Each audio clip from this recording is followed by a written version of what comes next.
もうなんか、この絨毯が気に入ってしょうがないよね。もうこれがテンション上がったのね。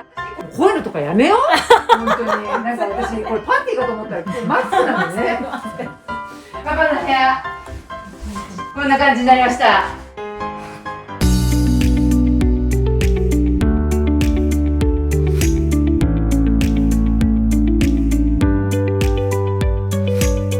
今回の週末ビフォーアフターは一戸建てにお住まいの5人家族のお宅の続編です。前回は1階の景色を徹底的に改善するべく、2階にママと息子さんの部屋を作ってきたんですけれども、その後ママからあの部屋を息子だけの部屋にしてほしいということで依頼がありました。この家の家族の心境の変化はあったのでしょうか。続きをご覧ください。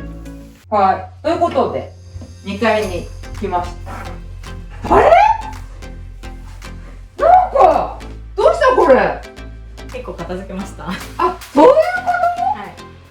なんか私が1ヶ月前に帰った時って右半分全部物だったじゃない。あ、そうですね。はい。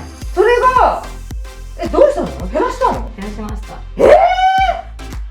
すごいじゃん。はじゃあもうなんか私がなくても自分でできるんじゃない？い。いや、もうこっからがもうなんかパンクしちゃって。あ、そうなの？どうしていいかわからない。でも今までとりあえず2人で寝てるんでしょ？今もうなんか結局も主人の部屋に3人で仲良く寝てて、そういうこはい、完成するまではも寝ないみたいな彼の意思が子供の意思があってと？何？まだここは俺の部屋になってねみたいな。ちょっとママのものが多いっていう苦情があるのね。あ、でもなんかすごくない？だって相当本とかもあったんじゃない？もうリサイクルショップともう古本屋と、すごいじゃはい、やっぱりどうしても限りあるスペースなので、もううちの場合は処分しかないなと思ってもうすごい。処分しました。いやー、やればできるじゃでもやっぱり来ていただいてやってもらって、ん。こういう風に片付けってするんだって思って、私のやり方だからね。そうそうあんまりなかなかこんなね、ブルドーザーのようにね、とりあえず寄せちゃってさみたいなのはなかなかないけど、それがでも本当に勉強になって、おうあ、こうすればよかったんだみたおういな。引き出し一つの中をきれいにするとかそういうことじゃなくて、まあ、引き出しの中も綺麗な方がいいけど、この家ってそこまで痛くないよねってところだったからね。だって変な話、引き出しの中とか棚はちゃんと綺麗に並んでたもんね。だけどそれが部屋に全部出てるから景色悪いよねみたいな感じで景色を変えて、でとりあえずここは寝床だけなんとか確保でごめんなさいっつって、もうあの日散々スタッフに怒られました。あそこから寄せるのはもうこれからやめてくださいって言われましたなんだけどね、どうしてもねママに見せたかったんだよ、現実を。そのおかげで目の当たりにしたじゃない、はい、地獄を。私も覚えてるわ。4時過ぎているにもかかわらず地獄が繰り広げられる、はい、ああいう夕方は体には良くないのでこれからやめましょうね。はい、じゃあとにかくここを息子の部屋にするプロジェクトは動いていいのね。はい。ということで言うと、私が心配なのは、そのパパの部屋よ。パパの部屋がもうほら、この家ってさ、そもそも娘の部屋は綺麗だったわけじゃない？はい。ね？はい。だから、パパの部屋がどうなってるか見ましょう。おお、なるほどね。ここで3人で寝てんだ。はい。パパってすごい本が好きなのね。そうなんです。超勉強家さんなのね。はい。今日はとりあえず、なんか、旦那さんの部屋だから旦那さんがいる時にやった方がいいのか、それとも、今日のところちょっと大枠勝手に変えちゃっていいのか。いや、道筋をつけていただければ、はい、はい、いいかなっていう感じ。はい。ほうほうほうほう。あんまりこのレイアウトとか、俺はこういう部屋にしたいみたいな。そういうのは特にないそうです。ああ、そうなんだ。はい、もう使いやすければ、全然おうん任せするっていうことで。じゃあ最終的にはここを、夫婦の寝室兼パパの書斎にして、そうですね。隣の部屋を息子の部屋にするっていう方向性でいいってことね。はい。息子の部屋を作るのもいいんだけれども、やっぱりまだちょっとママのものがあるから、そうなるとちょっとこっちに寄せさせてもらっちゃおう、だってそもそも散々減らしたでしょ。でもうちょいいけるかなっていうのはそうなんだ。あるんですけど、すごいね。あれを壊すってなかなか素人じゃ難しいんじゃねえかなって思ったのに、それをやったじゃないですか。私すごいなんか進化してるっていうか。あ、本当ですか？嬉しい。じゃあとりあえずまあこっちで寝ようとあっちで寝ようといつでも好きな時にね、そうですね。っていうのがいいよね。わかりました。じゃあそういう方向性で今日やっていきましょう。はい。はい。よろしくお願いします。はい。じゃあもうとりあえず今日はね、まずはもう本当に息子の部屋を作るっていうのが目標なんだけど、ただあれね、ここにも机あるけれども、下にも机あるじゃない？これ何？下と同じ机なの？いや、違う机で、これはもともと私がミシンとかちょっとやってたので、その時に使ってたんですけど、最近は全然使ってなくて、で、息子も前回古川さんに来ていただいて、ランドセルラックと自分の机の置き場所を作ってもらってから、そこで毎日自主的に宿題をするようになったので、もうほんとびっくりで。宿題って毎日するもんじゃないの？毎日だったんですけど、もうほんと自分からやるようになって、今まではなんか言わないと渋々やってたところが自分でやる。すごいなんか賢い子供になっちゃったじゃない。そうなんですよ。もう今日会えないの私やつには。会えるんじゃないかなと思って。本当に超褒めてあげたい。ママが褒めてたよっつって。じゃああれだね、自分のスペースができて、それまでだって和室だったらもうね物置だったもんね。それができて、今日はここには俺のスペースができたらもっともっと喜んじゃうよね。そうですね。もうだからさ、もうこういうのとかやめよう。本当になんか私これパンティーかと思ったらマスクなのね。もうさ、ここはね息子の部屋なんだから、パンツがいっぱい重なってるみたいなね、こういうものとかやめて、ちゃんとね、あらここにも煉獄さんがいるわよ。もう本当に私が行くにはみんな煉獄さんが好きなのね。はい、彼好みの部屋を作ってあげましょう。はい。じゃあ頑張りましょう。お願いします。パパの部屋に息子のものを寄せる。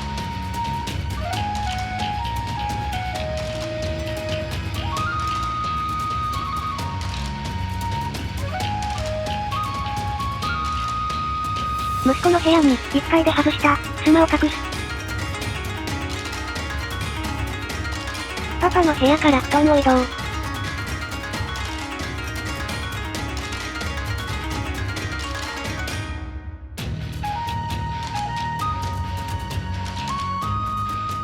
あっという間にこれが現実ですよ。これがあなたの現実ですよ。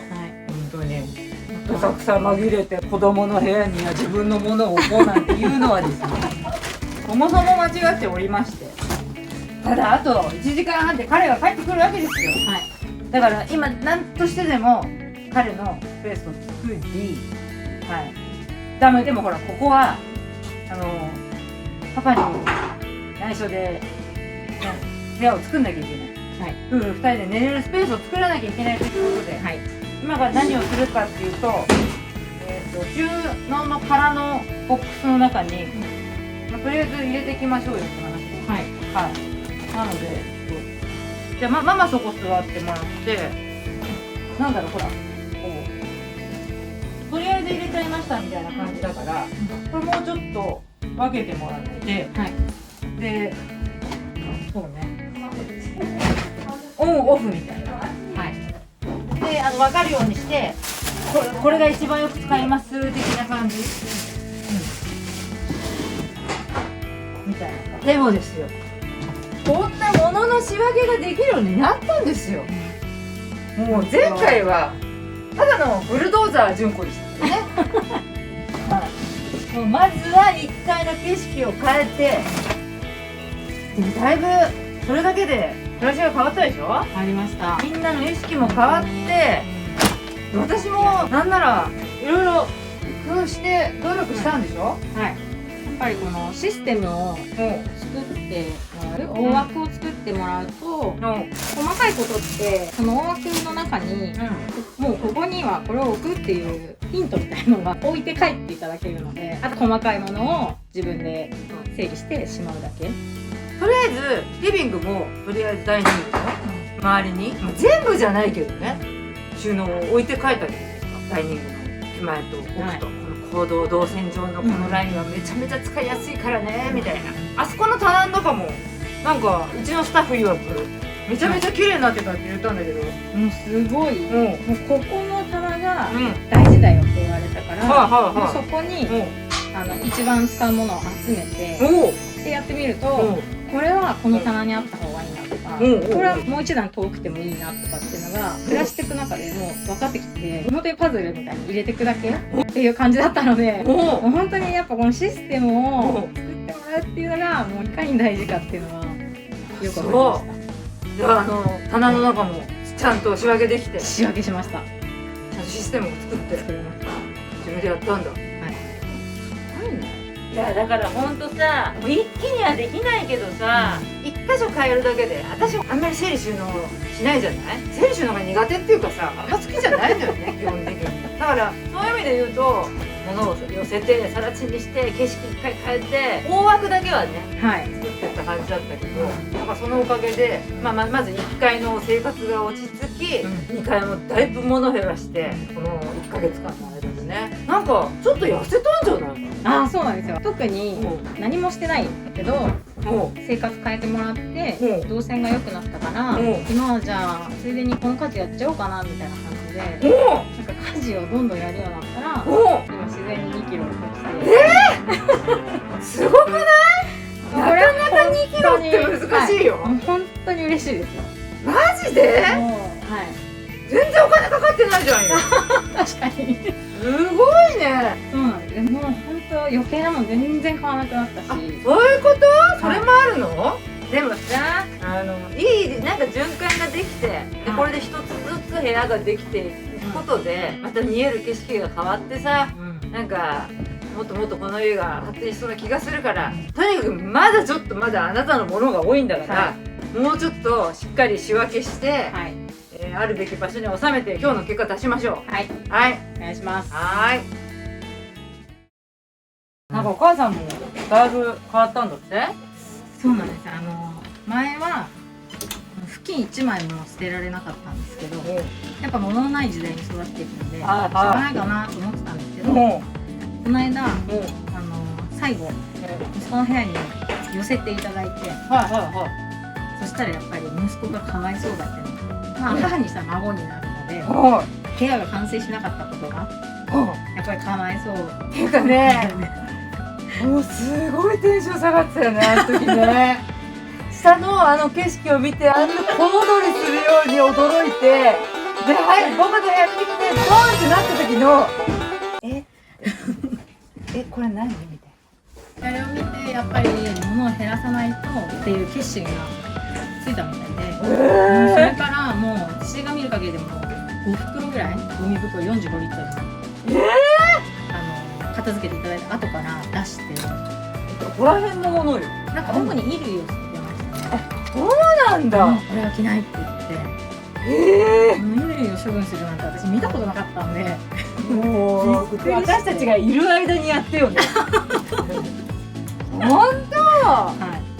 これはびっくりだね。びっくりしました。で母も今すごい快適そうに、なんか本当は掃除とかちょこちょこしてくれる感じでみたいなんですよ。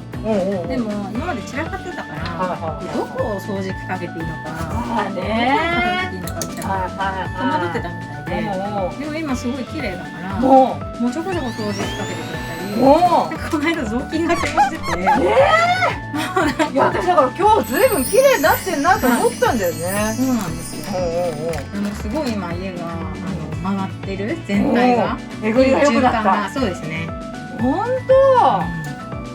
じゃあもうなんとかしようよこっち。そうですね。私今日パパの部屋やる気なかったのに、もう息子の部屋も時間の限られてる中でできるかどうかでもう大変なんだから早く手を動かして。はい、頑張ります。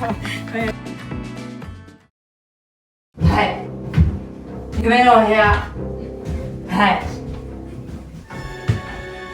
はい、どうなってるかいいですか。まだ目つぶっててくださいね。はい、見てください。どうぞ。どうですか。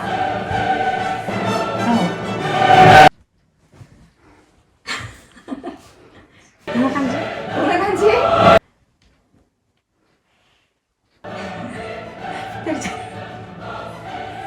嬉しい？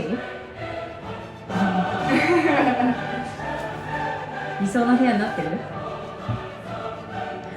あら、だから前回すごい小躍りするぐらいキャーキャー言ってた割には自分の部屋にはあんまりリアクション少ないですね。僕は緊張してます。緊張してる。緊張してます。今日からこれが僕の部屋になるんですけど、理想の自分の部屋になってますか。はい、じゃあさ、とりあえず僕の部屋もやったんだけど、パパの部屋もちょっと変えたんで一緒に行きますか。はい、どうぞ。パパの部屋こんな感じになりました。じ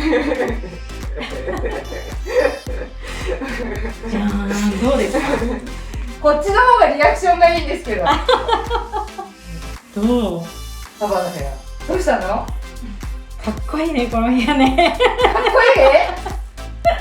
このね、大きな椅子にこの広いデスクね。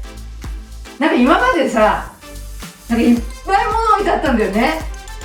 それがとりあえずパパとママが寝る場所だっていうことだったんで、一応寝る場所とパパの書斎は別にして、こっちはスペース作ったの。本当はね、子供部屋だけ作る予定だったんだけど、ゆこ先生はそういうことができないんで、同時にこっちもやっちゃいました。どう？これ見て。すごい？自分の部屋はすごいって言わないのにこっちの部屋はすごいって言うのね。本当はね、僕の部屋だけっていうで予定だったからね、まさかね、パパの部屋までね、こんな大統領みたいになって、パパこれ見たらどうも言う、なんていうかね。でね、とりあえずね、こんな風にお部屋変えたんだけど、今まであったものがないんですけど、何がないと思います？この部屋にあったものがないんですけど。え？今までここで何してた？寝てたよね。あ、布団？そう。布団がないんですよ。どこだと思う？開けてみて。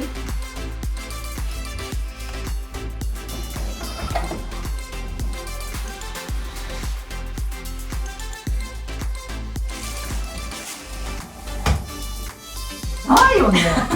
あれどこだ？探せ。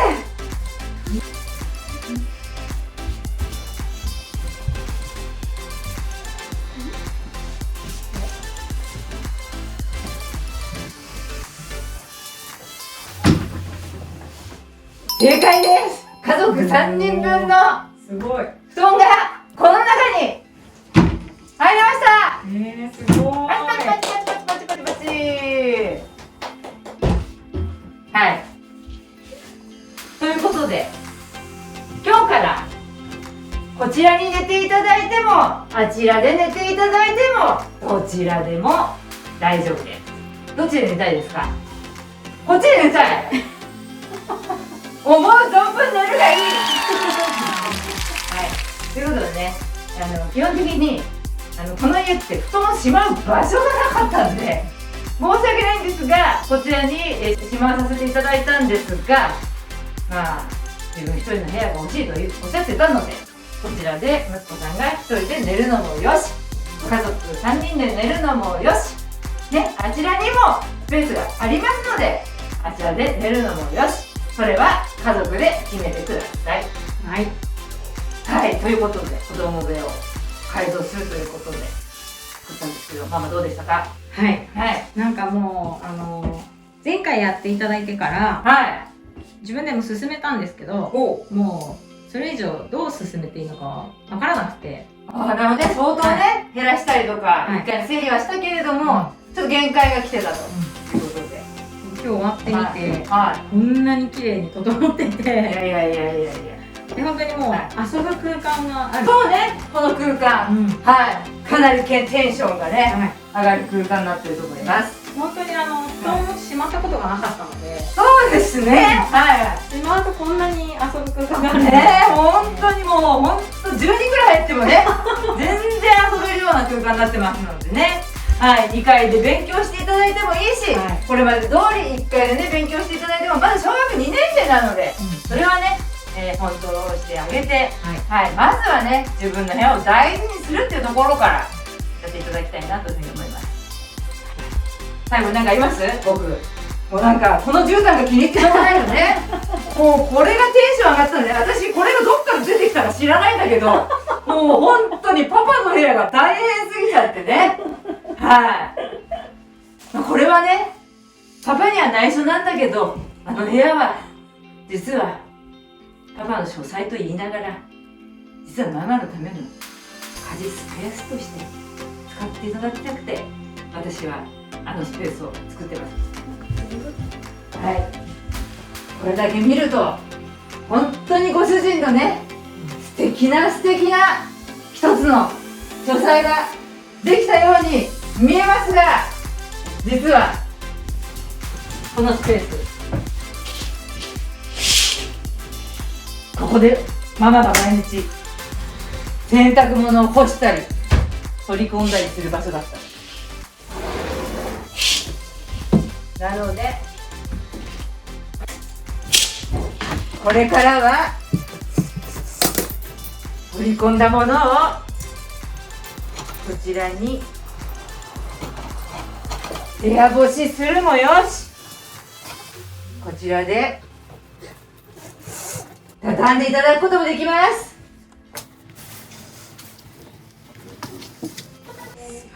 お母さんお帰りなさい。どうですか今日こんな感じになりましたけど、パパの書斎でございます。いただきました。なんですが、書斎というのは名ばかりでそうなんです。嘘なんです。書斎に見えますが、ここ家事スペースになっています。こちらに取り込んだものをですね、畳むカゴがあったりとか、実はパパには内緒なんですけど、こんなものまであるんです。でもパパは日中いないので、ここが家事スペースというのは秘密なんですということで、このアイデアどうでしょう？最高です。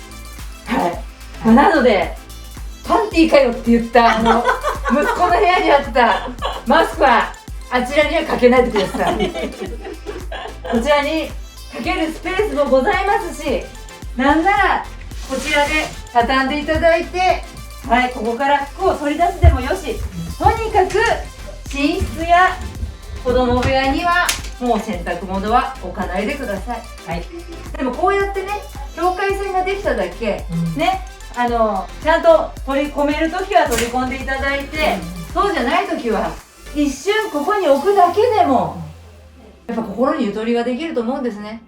今日ね、やっぱり朝伺った時にリビングに洗濯物が畳まれて置いてありましたよね。あれ見て思ったんです。あ、上で干してるのにわざわざ下で取り込んで、畳まれて上に持ってくるんだなっていうのが分かったんで、そうするとどうしてもリビングに洗濯物が置きっぱなしになるっていう現象が続いてしまいますので、なるべくここからこの敷地内から戻せる時はいいんですけど、戻せない場合はここで一旦退避ということで洗濯問題をなんとか収めていただきたいなと思いますので、リビングは今まで通り綺麗な状態で暮らしてください。頑張ります。はい、ということで今回も大成功でよろしいでしょうか？大成功です。はい、ありがとうございます。はい、これからも頑張ってください。ありがとうございます。はい、ということでね、息子さんの部屋の依頼だったんですけれども、一つの部屋を改善するだけではなくて、複数の部屋をね同時に改善することによってたくさんの問題を解決することができるので、皆さんもぜひ参考にしてみてください。ということで次回の週末ビフォーアフターはこの家の最後の砦でキッチンの改善に臨みます。どうぞお楽しみに。それではまた来週、さよなら。終わった。よかったらチャンネル登録お願いします。いいねコメントもお待ちしてます。